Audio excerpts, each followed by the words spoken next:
And let's get it. This is the Back Row Bengals show, all brought to you by fansided.com. If you head over there right now, go to the Stripe Hype side and go to the Bengals side. Brand new article is out. The hardest obstacle that the Bengals have is themselves. Just came out this morning. Please go over there, give it a read because I get paid by the view. So if you want to help me and help this podcast, that would be 100% great. Real quick before we get into the video, gotta give a shout out to one of my favorite people of all time, probably my favorite person ever. It is my mother's birthday today, and that's why we are doing this so early, and we are going to be going out later, and that's why there will be no college football playoff talk tonight. So we're going to be skipping that. We'll be moving that to another day. But anyway, Happy we birthday, got a lot Mom. to talk about. Yes, thank you very much. And as you can hear, that was not my voice. That is the voice of one half of the Bengals power couple, one part of the Tigers Talk podcast. I bring on the Who Bae, Jess. Jess, how are you doing today? Hi, I'm doing well. How are you? I'm doing great. So one thing that I wanted to run by you is it felt like everybody and their mother had a interaction with Kay Adams, the ruler of the jungle. She came up to me, she gave me a giant hug. I looked over at you, I saw that you guys were having a conversation. How was your interaction with Kay? My interaction with Kay was unbelievable. I felt like I was having an out of body experience. I was really happy, proud of myself because I did not break down into like full on ugly cry, but I did like quiver a little bit and I was like a little bit emotional talking to her just because she is just so huge, larger than life, and I have so much respect for her, and so I got to Mm. tell her. So I basically went up to her and I was like, "Hey, I'm Jess. I'm a big fan of yours." And then she was like, "Oh, I have the same hoodie, like the hoodie that I was wearing." She's like, "Oh, I have the same hoodie," and I was like, "Yeah, girl, oh my god, like we're best friends already." And and then I got to tell her that I started my YouTube channel this year in part because I was inspired by her, and I wanted to give her a season ticket member hat because we have 13 tickets, so we have 13 hats. So Right, I wanted to give her something that she couldn't buy because obviously she can buy things right. anywhere and everywhere. So I wanted to give her my hat. So anyway, I gave her a season ticket member hat, and Nice, she gave me a nice. hug, and it was the best day of my life, I Yeah, think. she came up and she came up. My interaction with her, it was just meeting somebody that I legitimately knew. Like I was like seeing you again. Like, oh, it's Jess. Like she came up, like, oh my god, like this. She made me feel like a celebrity. I'm like, oh my god, this is happening. But it was crazy. I thought did an impeccable job as ruler of the jungle. Yeah, So for right, sure. exactly. So that being said, so as amazing as that was, then we go to how terrible. Well, not maybe not terrible, but it was a pretty disappointing game. I would say that was a pretty disappointing game. What did you notice from your side, from down where you guys sit at? So I definitely, looking back at it, it wasn't as bad as what it felt like at the time, Hmm. because at the time it just felt like we really couldn't get anything done. And then when you look back on the numbers, it really wasn't as bad as all that. Right. The muffed punts I think really stand out to everybody, and that just felt like the biggest drain of energy from the crowd, from the defense. I mean, the defense played their butts off, Hmm. even being up against that. But I just felt like that just kind of zapped the whole room. And then to come back and then to go to overtime and then to lose in overtime, it was just kind of like, we started to get up there and then it was kind of a letdown. But I think everyone played better than what it felt like at the time when you look back Yeah. at stuff. Yeah, So I 100% agree. The defense was definitely put in some really bad spots with those two muff punts by Darius Phillips, and finally they put Tyler Boyd back there just to just catch it, just sit there and catch it, call fair catch. That's it. So they were able to finally fix that. But uh, something that just struck me, and it seems like it struck the entire Bengals fan base, is the conservative play calling of Zach Taylor, especially down the stretch. And this is something that's kind of been a question over the past, this past year, basically. What has been your reaction to Zach Taylor's recent play calling and then play calling over the year? I think Zach Taylor gets a lot of criticism, and I think some of it is fair and some of it is unfair. I think that, Mhm. if we had won that game, I don't think anybody would be calling for his job. We Right. were very close to winning that game, so now everyone's calling for his job. But, I think that he is still learning and he's still growing. And I think I'm happy that he is taking full ownership of his mistakes. I mean, he said he lost sleep over that.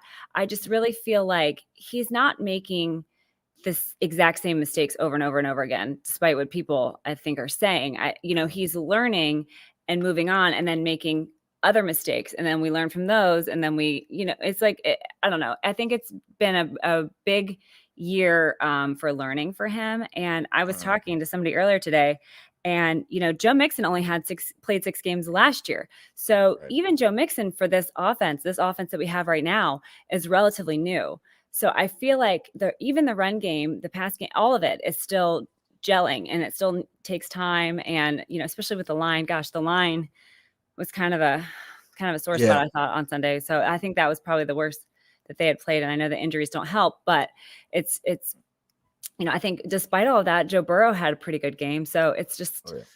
you know, it's a give and take. Yeah. Yeah, 100%. I agree, and you brought up a great point. So Joe Mixon is very new to this offense. And a lot of them are. I mean, obviously, Jamar Chase is a rookie. I mean, T. Higgins is only in his second year. And then you, now that I think about it, when I was talking with one of my Stripe Squad members, he made the mention that Joe Burrow still hasn't had an offseason yet. He had last year where or last year was an ACL injury. We didn't even know if he was going to be ready for week 1, and then Right. the year prior it was the COVID year. So this is still relatively new. I think a lot of fans were upset with how conservative it was on the last drive when Joe Burrow started just really heating up, and it's almost like he was a basketball player and the rim started to get wider, like where they just lock into the zone.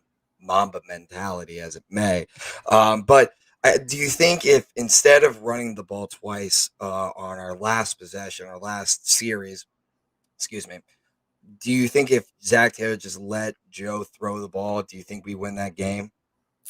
It's possible, but I also, Matt Minnick brought up a really good point that, CJ missed a pretty big block on that play. So I really Mm, think it comes down to execution, because if everybody executes their blocks and executes the way that we need them to and that we expect them to, and, maybe in practice they executed that perfectly. mm, And then game time comes and it just didn't happen on the field. So right. there's a lot of things you could say, oh, one moment would have won the game. You could point to a million different things. I mean, point to any of those muffed punts, that Right. any one of just one of them, just take back one of them, and they could Right. have won the game. I mean, they got points off of both of those, I think, if I'm remembering correctly. So Yeah. it's hard to point to one coaching decision and say this cost us the game when there were so many other things that cost us the game. And it's hard to point to one specific thing. But now, do I think? I mean, maybe he could have thrown the ball and maybe they would have intercepted it. I mean, that happened in Right. halftime against Green Bay. So it's hard to say. And I think everybody is angry and sad and emotional because we thought that this team was going to, win the Super Bowl after beating the Ravens like that. And, I was Mhm. on board with that too. But I think that now the past, then subsequent weeks have kind of brought us back down to reality. And now people are angry and they want to feel that way Yeah. again. So they want to, like, whose fault is it? I want it to be one person's fault so I can be mad at that person and we can fire that person. We can fix the problem and then we can be back to what we were. But Mhm. it's just hard. It's hard to say. Do I Yeah. wish they would have thrown that ball and gotten a Yeah. touchdown there? Heck yeah, I do, because I was Yeah. sitting right there. And both the other touchdowns were going the other way that day. So Oh it man. was, I wanted that more than anybody, but it just didn't happen. Yeah. So it is what Yeah, it is. you bring up a great point. It's just, yeah, you can point to that last drive in overtime where we kind of went conservative there, but you can also point to a million different things where it wasn't Zach Taylor's fault. It was, missing execution. The CJ's Uzama block that you were talking about, the two fumbled punts. I mean, you could point to a lot of things. I think that for a day, Bengals Twitter turned into Facebook Twitter, or Bengals Facebook Twitter. If you don't Oh, know no. yet, it is so volatile. You don't even want to touch it. And Bengals Twitter is so nice and it's wonderful. Speaking of which, the new community out. I just saw that. I don't know if any of the listeners seen it yet. There's a new community for Bengals Twitter, anybody that follows the Bengals, anybody that loves the Bengals. We got a new community that everybody can just post there and go there. And pretty much everybody on Bengals Twitter is really nice and level headed, except for, Sundays. But to your point, I think it was a lot of recency bias. Like, okay, now we got to fire Zach, or this guy's fault, this guy's fault.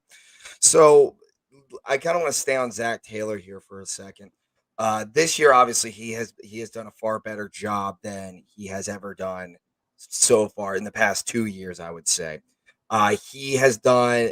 You can tell by the locker room and their attitude and how they carry themselves. I think that Zach Taylor's done a great job with everything off the field. I want to get your reaction, your opinion on Zach Taylor as the head coach, not just in this game, but overall. Well, I think that what he's done for the locker room and what he's done for the guys on the team and the character that this team has, I feel like is impossible to quantify on a Hmm. short term. Right. Now, when we look back on this season in particular, in my opinion, because I really feel like this has been the year of Zach Taylor's guys. I feel like up until this year, it's been a lot of holdover from prior teams and things like that. But I feel like this is the year that we can really say, okay, Zach Taylor has his guys. Mm, And what they kind of do from here, I think will determine, is that going to make it successful or not? But I feel like what he's done for the guys in the locker room is invaluable, especially when you look at other teams around the league and how toxic they are towards each other. I mean, we have guys on other teams in the AFC North trashing their coaches on press conferences, trashing their other players, throwing their players under the bus when it was them mm. that pretty much cost them the game. You know what I mean? So we don't have that. All we have are guys who say, you know, when Jamar and Joe talk about each other, I just love it so much because they just expect that they're going to be great, and they give all the credit to each other and to their coaches, and you can really tell that this locker room cares for each other and wants everyone to be successful. That there's no egos, there's no selfishness. It's just everyone just wanting to win towards a common goal, and I think that Zach Taylor has done an amazing job with building that kind of community and environment and culture in the locker room. So I feel like that is Yeah. something that is really hard to put a number on. I mean, it doesn't count any stack columns, you really can't put a number on it, but I think that that is going to bode well going forward into the deep future, in my opinion. Yeah, I agree with you on that. It's just they've gelled so well. It's a Bengals team that I haven't really ever really seen in my years of watching them. You never really see there. While these some of these teams were really good, you could tell there were egos in the locker room. There were a lot of me guys and not a whole lot of us guys. And Zach Taylor's done a lot to garner that. So, but then I still look at what is going to take for this Bengals team to eventually get to that point where we are going to a Super Bowl. We are the best team consistently. We are the teams like, okay, every single week, like we're expecting this team to win, like a Tampa or a Kansas City, because that's the ultimate goal.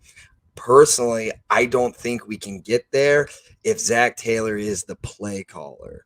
What do you think about Zach Taylor's role as a play caller for this offense? That's a hard one for me because I feel like there's play calling and play design, and they're two different things. And Hmm. it's hard to tell sometimes what exactly the problem is. Is he calling the wrong plays in the wrong situations, or is he designing, or are the plays wrong by design, basically? And Right. to be honest with you, I don't know enough about it to really have a strong opinion on that. I know a lot of people have said that. I know a lot of other teams have other coaches call plays, and I don't know what the answer is. I do know Mhm. that if everybody executes the way that they're supposed to, I feel like then we're not talking about play calling. So, Yeah, and that's a great point. You go because a lot of it is going to be give and take execution versus actual play calling versus play decisions, et cetera, et cetera. And I do believe that his offensive scheme is very smart, usually game to game. I mean, in the AFC North, he's kind of shown that he's learned the AFC North minus the Browns game. But I think they'll get it back. To be fair, but they've played to stop Lamar. They did stop Lamar and put up 45 on a very good defense. They embarrassed Pittsburgh twice, made them quit. And Zach Taylor's got a lot to do with that. One thing that Zach Taylor is now getting more criticism for because of the past two losses, but it's something that I agree with and that I thought he, was smart with, is the amount of days off he gives his guys. So after the game, who they beat before the Chargers? Was it the not the Raiders? It was the Steelers. So after the Steelers game, he gave them that next Monday off. During the off season, after they had 100% of attendance in OTAs, they gave him the rest. He gave him the rest of training camp off. Now, and that's something I agree with, and that it's shown when the health has come into effect, and the Bengals have been really healthy over the past year. What do you feel about Zach Taylor in terms of those off-field decisions, like giving those guys those off days? Do you think he's too hard, too lenient? Somewhere in the middle? Do you think he's just good? He's doing it all right? I mean, I definitely am happy that we've stayed as healthy as we have. I feel like in the past few weeks, it feels like our luck has run out a little bit, but I Mhm, still think we're in a really good spot especially compared to where we've been in years past. mhm, But even compared to other teams around the league. So I think whatever he's doing is working for the for the health of the guys. Because mhm. that nothing in my opinion, nothing matters more than that. Because you could say winning games is the most important thing, and yes, it is. But keeping your guys healthy so they can live to fight another day is the Yep. most important thing in my opinion. So Yeah, I absolutely. yeah. Yeah, absolutely. I agree with you. Just health is just so important in the NFL. I want to go to the comment section real quick. What Russ Blackthorn, probably my best listener of all time, always here, always engages. We love Russ on the Back Row Show. He said Burrow has 14 interceptions, also has multiple fumbles. I believe he's got four of them now. Not all of them lost, some after the whistle, but Burrow is the problem. I think he's meaning that Burrow is causing a lot of turnovers, and then he comes out and he said he tries to be a hero every play. I think that there is some validity in his statement. I think Joe Burrow does force a lot of balls, a lot of tight windows. I think those. I mean, now I think that's led to a lot of magical plays, but I do think that has cost the team. You go back to the Chargers game. I mean, they're down 16 with probably 6 minutes left. That's not great odds, but they're still in it. He throws an interception in the end zone. He does throw some costly interceptions. How do you feel about Burrow's play so far this year? I mean, no doubt the turnovers have got to stop. That is a killer. Whether it's a fumble, whether it's an interception, the turnovers have got to stop. However, having 14 turnovers or 14 interceptions doesn't concern me really at this point, because when you look at Peyton Manning's rookie year, I mean, he Mm, still holds the record for interceptions.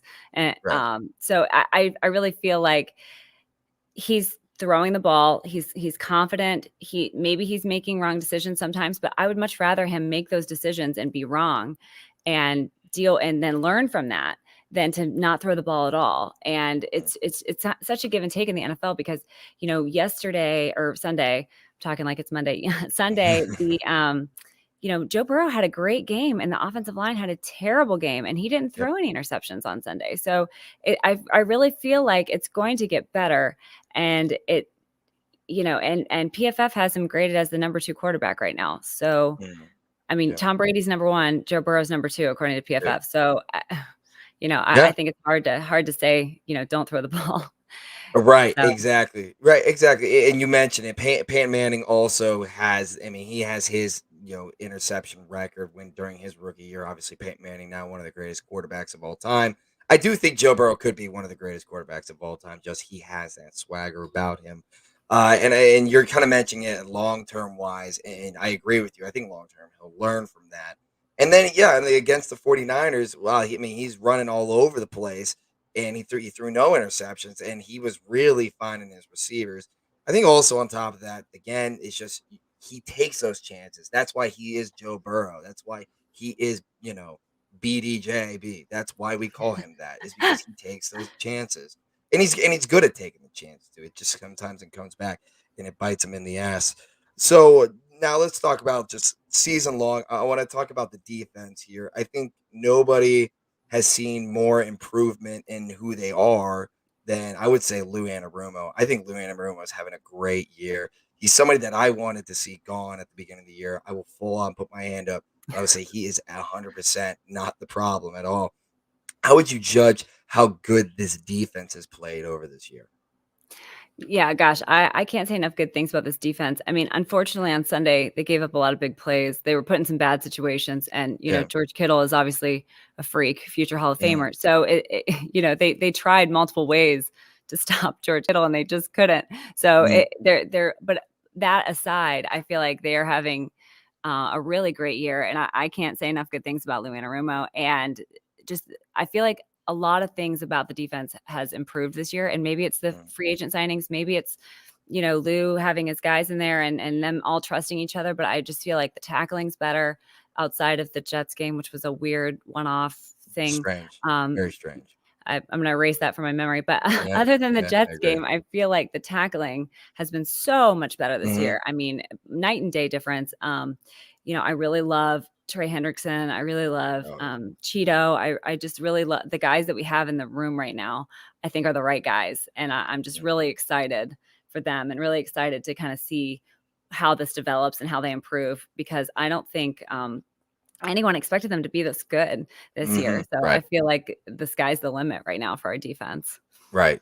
Right. You're 100% right with the we can't believe how good this defense is. I said in the middle, in the offseason, if this defense could at least play middle of the pack style of defense, even farther back, will be pretty good. This defense is now playing top 15, top 10 style ball. I mean, they're a force to be reckoned with. Trey Hendrickson is probably looking at like probably the best free agent signing in Bengals history, and that's no exaggeration. You and I both know as longtime Bengals fans, they don't sign free agents, so it wasn't going to be that hard to do that. But that being said, we're seeing a lot of change in the Bengals organization for the better, and a lot of this has to come from my current boss now, Elizabeth Blackburn, who again also so super nice when she came up. I was able, she's great. But you're seeing just the changes in the free going after it in free agency, doing a lot of fan engagement stuff that makes the fans feel good. Are you seeing a change if from the old Bengals, the Bengals of old to the Bengals of now? Are you seeing that change? Oh, without a doubt. I mean, what we can't say enough good things about Elizabeth Blackburn. Gosh, I mean, Right. I feel like she has been such a bright, shining beacon of hope in this Bengals fandom, and I'm so happy that she's there and here and doing all the things. Elizabeth Blackburn, mine too. Russ Blackthorne just commented, Elizabeth Blackburn is my favorite Bengal. I love it. Yeah, I mean, um, yeah, a lot of this doesn't happen without her. Yeah, so I can't say enough good things about her, but to answer your question about is this, has this changed? I think 100% top to Mm. bottom. You can't, you said, "Oh, we don't sign free agents." That's gone. That a lot of Yeah, those narratives that people have perpetuated for years are gone. They're dead, and it's like only the people who aren't paying attention or aren't up on current events are still perpetuating those old takes, and they're lazy at this point because right. it's not been true this year. So I love that. I love that we are proving the doubters wrong and that we are getting our fans engaged. And the Ruler of the Jungle is so much fun. And I hadn't met Elizabeth until Sunday, if you can believe that. Really? I Okay. just we always miss each other, and so I met her for the first time on Sunday. So it was a really big day for me. I met a lot of people I really met a lot of really awesome people on Sunday, but so I Met a met lot her of for the great first people. time, and I just was blown away by how kind she was. I mean, she just, gosh, she just. I was like crying. Cap was Mm. crying. I mean, not really crying, but we were just so touched by how sweet she was to us, and we're Mhm. just like, we are nobody. We are weirdos on the internet that scream into Yeah. the void about the Bengals, like. And for her to be like, "Oh, you guys are so inspiring," and yeah, I'm just like, Mm. I feel like my whole existence has been validated. Like, Mhm. Right. so Right. I couldn't believe how sweet she was. So I think she is just doing amazing, amazing things for this franchise, and I really hope that it continues to grow and continues to Mm. get fans more engaged and get butts in the seats and things like that. So. Jess, we got 4 games left in the regular season. Where do you see? So you got to pick. How are the Bengals going to finish up in these last 4 games? I think we get a big win against the Broncos. That'd be huge. I think we get a big win against the Ravens at home. Mhm. I think we drop one to Kansas City because they are looking pretty good right now. And then I think we get our biggest revenge match ever against the Cleveland Browns, and we end 10-7, as I predicted at the beginning of the 10 season. and 7. Just because I like that. I just like 10-7. I just thought it was a nice number. Plus, I That's thought that pretty they were good. totally capable of doing that. So that's Yeah. my prediction. 10 and 7. Yeah, you know what? The funny thing is that's exactly where I was too. 10 and 7. I gotta say that's probably making the playoffs. I mean, especially if you're beating Baltimore and Cleveland again. As bad as Baltimore has looked over the past couple of weeks, Yeah. Lamar is just, speaking of health. Lamar is not healthy. Ravens are just Yeah. decimated. I don't even know Um, if he's going to play. I heard he got carted off, but I haven't read any Baltimore yeah. news, so I don't know what the Last status is of him. But last time I checked, I believe he's going to play Sunday, but I do know that Baker Mayfield, it's a long shot that he plays on Sunday because he yeah, tested he positive just tested today. positive. Yeah, Yeah. Yeah, a crazy. lot of Browns tested positive. And you know Yeah. what? Knock on wood. So, oh, no, no. Sorry, my dog is starting to bark in the back. I was trying to knock on some wood, but Your dog's like, it yeah, right. Just got up and started barking immediately. So I love it. but yeah, right. But I mean, just the Bengals haven't had to worry about the COVID stuff, which has been really good. Knock on wood, but they just haven't had to worry about it. It's been really it's been really great. I gotta say, Jess, and you and Captain have the probably one of the some of the best seats in the house. You get a lot of interaction with players. I gotta ask, over your years of having those seats, what has been your best interaction with a player? One that just sticks out in your memory. It has to be our when Zach won that game what was it, 2019? It had to have been 2019. So Mm, Zach won his first home game mm, as the coach, and we sit in row 2, but we right. try and kind of wiggle our way up to the wall as people leave, because Right. we're annoying. Mm, And I get so that. we always stand there at the wall and we always clap, win or Mm, lose, we always clap. right. My pinned tweet right now are 2 pictures that Sam Green took, one after the Browns loss and one after the Steelers win. Because we stand there and clap no matter what. But on the Right. Browns loss, I'm literally like, and on the Steelers one, I'm like, so so we That's literally stand there and clap after every game. We have the whole, all the time. So Zach came up and gave us a high five. He like ran up to the wall and he like points at Captain and he comes and he gives him a high five. And I was oh, like, that's awesome. what just happened? Like, it was the craziest thing ever. And then at the press conference, they asked him about it. And this was the best part because he was like, I always see that guy. I don't know what his deal is. That's awesome. I don't know what his deal is, but he is always there and he's always clapping. So that first win, I wanted to make sure I gave him a high five. So that really, again, I feel like our entire existence was Mm, validated in that moment because it's like even when they put their heads down and they run into the tunnel really fast after a loss, they see you there. They hear you. mm, And, a lot of times people yell mean things at them as they run yeah. off the field. And so I always just try and like drown them out. Right, As best right. I can. I mean, I can yell very loud.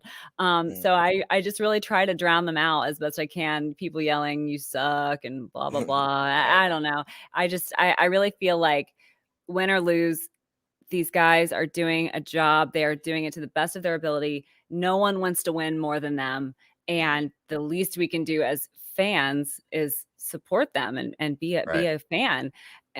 So, and I understand the frustrations. I do. I just don't think that hurling insults at people as they run off the field is the way to do that. So Right. Yeah. Right. I agree with that. Is just so awesome. I think this year and last year and like with these new Zach Taylor teams, there's so many personalities that are just this team is so likable. They just are. And it's my yeah, family's mentioned it just over the years of being fans. And they've been season tickets for a long time. It's just this team's so likable. There's a lot of guys that you can really, really root for.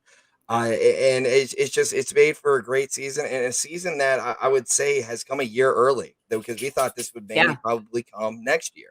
The success 100%. would come next year, but the success is coming this year. We're a year early, and I'm not complaining. I'll tell you that.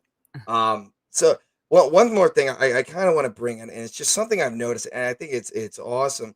I've noticed that a lot more of the Bengals community. There's a lot more women that are getting involved in Bengals Twitter and Bengals talk and NFL talk And Jess, I gotta say, you're one of the ones that's leading the way, and it's something awesome to see. And obviously, with your podcast, Tigers Talk, it's a great podcast, and I think you are really paving the way for a new generation of fan. How do you feel about this new kind of movement? I think the Bengals fans do an impeccable job of accepting.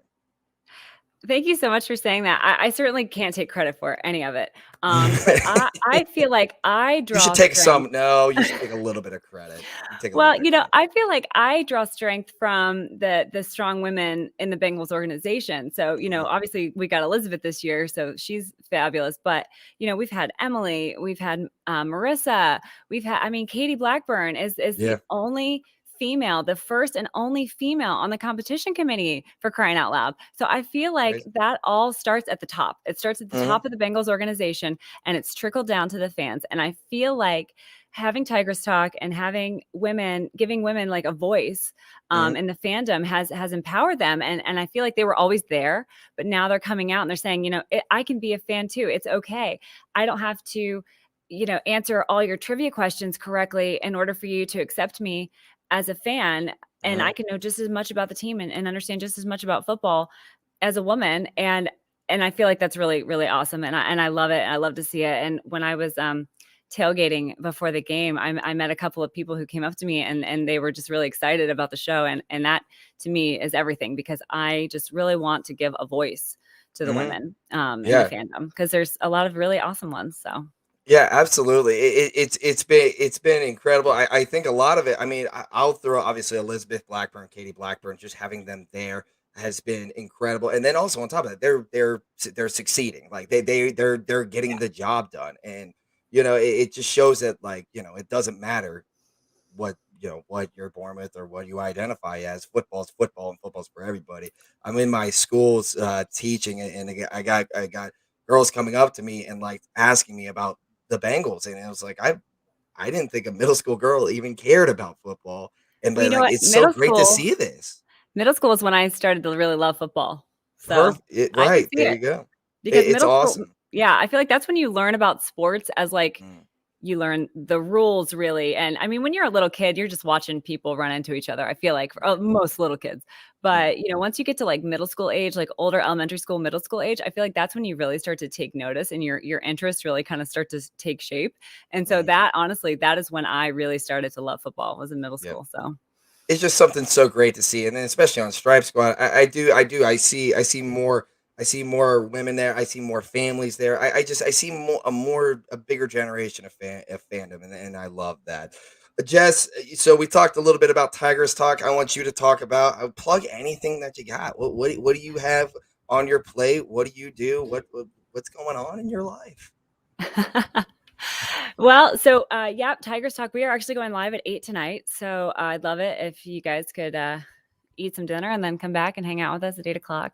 So we're live at some point during the week at 8 o'clock. My work schedule is a little crazy, so the Mhm. days are not super consistent right now. But we are live at 8 tonight, and we are doing a big giveaway once we get to 500 subscribers. Hey. So if you guys would be so kind as to subscribe. And I also, we just started a Twitter that's specific to Tigers Talk, because I felt like we were all kind of tweeting our own things Mhm. about it. It's me, Jerry, Kayla, and Whitney are the kind of the staples, and we were all kind of tweeting from our own account. So I wanted to make one uniform account for Tigers Talk. So we have a Tigers Talk Twitter account. So if you want to follow that, stay up to date on everything that we're doing, and yeah, subscribe to our YouTube channel.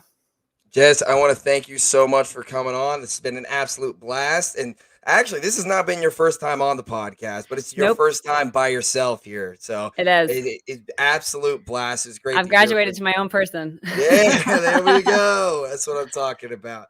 Well, Well, thanks so much for having me. It's such an honor. I really appreciate you asking me to do this. oh man, anytime, anytime at all. We'll have you back on as soon as possible. So at the Who Bae, Jess, that she's been coming on. I totally messed up the ending here, so let me try that What? one again. I said I totally messed up the ending here. Let me try that one again Okay. here. Okay. Whew. This Scene. has been the Back Row Bengals show. Thank you so much for coming on at the Who Bae on Twitter. You can find Tigers Talk tonight at 8 o'clock to go and listen in. And you can listen into Jess again, give some more insightful comments and talk about the game. It's been so much fun.